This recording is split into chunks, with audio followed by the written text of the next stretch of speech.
EJ Tackett is the reigning Player of the Year after a ridiculous 2023 season where he won 5 titles and was the #1 seed in 4 majors in that season alone. The question is, can he win this award again in 2024? It's been a bit of a strange old season so far for EJ, as clearly he's been bowling at a ridiculously high level because he's made 7 shows so far this season.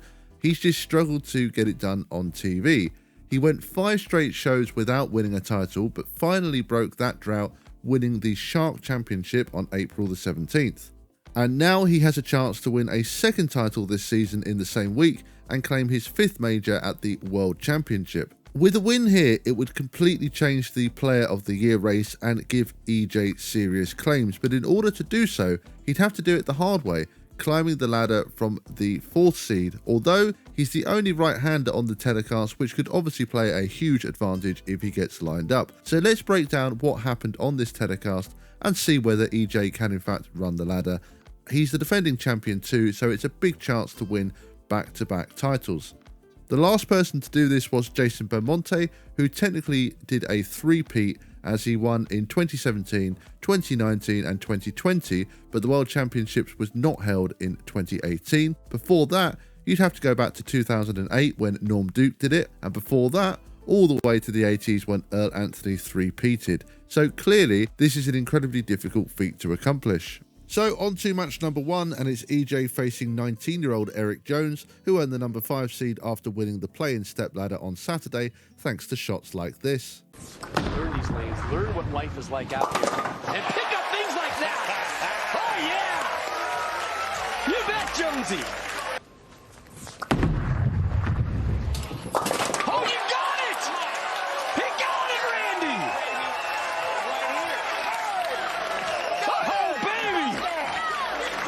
But EJ has sent a message from the get-go that he's here to defend his title as he fires in 6 straight strikes after an opening spare.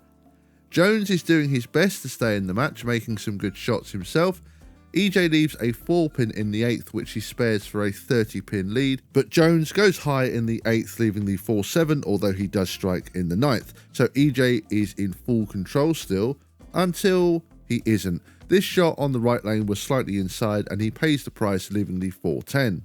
And this is the sort of thing we've seen from him on TV recently. He seems to be in control of the match and then one shot just seems to cost him.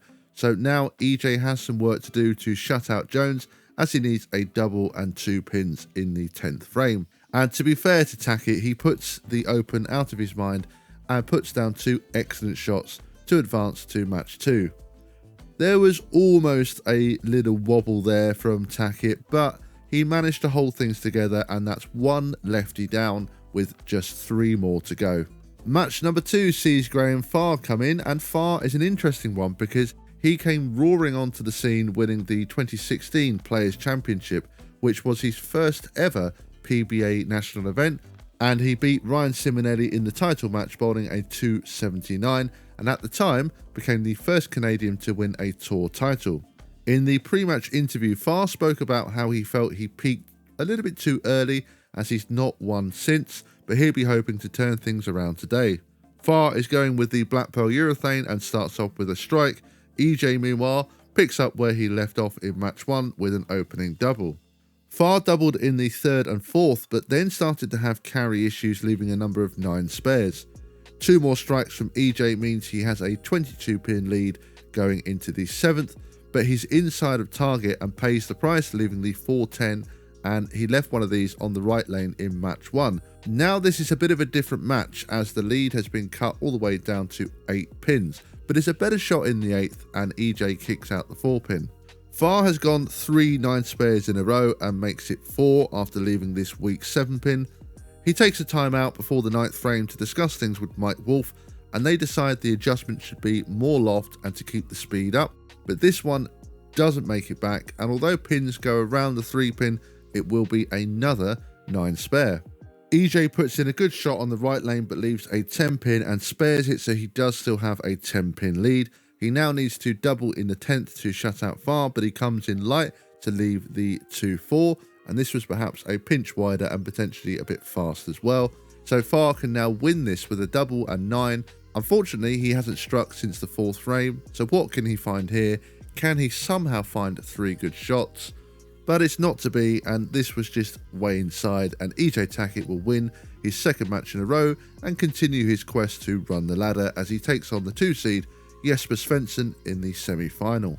EJ has an opening strike, and Jesper is using urethane of course, but is a lot further right than the other left-handers. The first leaves a 7-pin and the second strikes, but to be honest, I wasn't convinced by this one. It seemed to hit a bit flat, and time will tell if he can consistently carry playing that line. EJ with a 10-pin, but he does follow it up with a great strike, but it's another 7-pin for Svensson on the right lane, and it just doesn't look like it's hitting the pocket at the right angle, and proof of this is on the very next shot, as it's another 7-pin. EJ with a poor shot in the 4th frame, and he has the 3, 6, 9, 10 to deal with, but chops it, leaving the 6-pin standing. And even though EJ has won 2 matches, he has made a little bit of hard work of it so far. Really, it's the right lane that's giving him problems, as when he does make the pocket, he's leaving 10 pins, but there's just been that errant shot where he's missed inside, and it's cost him in that frame. A much better shot from Jesper in the 5th, as this was slightly slower, but he can't double as he goes slightly light and can't get the 10 pin to fall despite pins flying around it. Straight out of the commercial break, EJ finally gets a strike on the right lane after getting a messenger to take out the 10, and fair play to Tackett here. He's put that open frame behind him and bounced back with 3 strikes to take a 9-pin lead. Pretty bad break here, leaving the 6, 8, 10. Yes, he did go high, but it was still unfortunate to leave this, especially with a pin spinning around the 8-pin. And luck just isn't with him clearly, as this very next shot is another 10-pin. And I do feel he's been incredibly unfortunate in this match. But now over to EJ again, and it's nearly a 7-10, but the 7 falls and the pin nearly rolls around to take out the 10-2, but it will be a 9 spare, and he is still in control of this match. The 9th frame for EJ was a light hit, and he left the 4-pin which he spares, and this means he can't be shut out no matter what Jesper does. Jesper's 9th frame, and how does he leave yet another 10-pin, and you can see the frustration, which is completely understandable as he's bowled a good game, but nothing has gone his way. He gets the first in the 10th though, but a 6-pin, and he finishes with a 184 despite all of those shots in the pocket. This means that EJ would advance to the title match to take on 1 seed Matt Russo, and Tackett, the defending champion, now has 1 game to complete the run of the ladder and win back-to-back World Championships. And EJ starts off the title match with the same ball, and it does go light, but he gets an opening strike. Now our first look at Matt Russo, who won his 2nd tour title earlier this week at the Scorpion Championship. His first 2 shots and he leaves back-to-back 7 pins, and it's almost as if Jesper Svensson has come back for another match. EJ gets a double, and time will tell if he has indeed figured out that right lane, and it's an absolutely beautiful shot for 3 in a row. And this is the big advantage he has in this telecast, being the only right-hander, as he's able to sort of open up the lanes and create that shot in that area, and suddenly he's looking very good out there. Russo still sticking with the hammer effect, but it's a 3rd 7-pin in a row, and even though he's using reactive, he's having the exact same issue as Jesper, as the ball is just hitting light and flat. Now, he does go to a ball change on the next shot, changing to a hater, and this just looked a much better shot when it hit the pocket, and after 3 opening 7 pins in a row, he had to make some sort of change. But Tackett makes it 4 in a row, and although it was another great shot, the 10-pin stood, he spares it and has a 31-pin lead, and over to Russo, who's working on a strike, but it's a 4th 7-pin in 5 frames, and I'm not quite sure what he needs to do to kick the 7-pin out. But he does get a strike in the 6th, although he's going to need quite a few more of them to get back into this match. Tackett comes back with a strike after that 10-pin leave, and does leave another 10-pin in the 7th, which makes it back-to-back 10 pins on the left lane.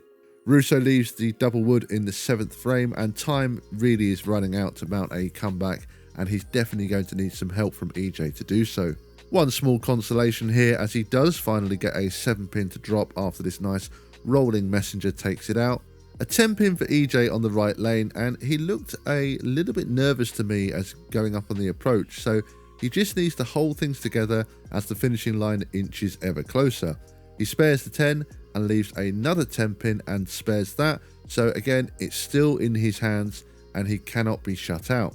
But this is a must-strike situation for Russo, and it will be his 5th 7-pin of the match, and a 10-pin for Russo in the 10th means EJ had done it. He's managed to climb the ladder to win back-to-back World Championships and his 5th major and 23rd PBA title.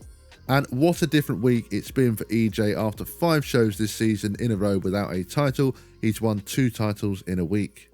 So what does this mean for the Player of the Year race? Well, it means EJ Tackett is right back into contention and is arguably now the front runner with these fantastic back-to-back performances this week.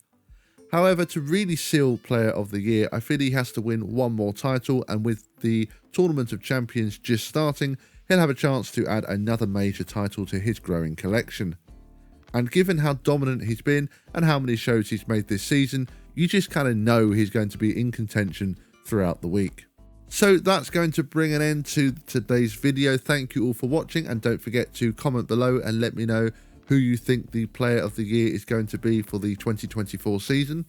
There will be more videos coming your way this week, and also I will be doing a breakdown video just like this one for the Tournament of Champions. So once again, I hope you have all enjoyed this video. So that's going to do it from me for today, and as always, thank you bowling fans, and see you all next time.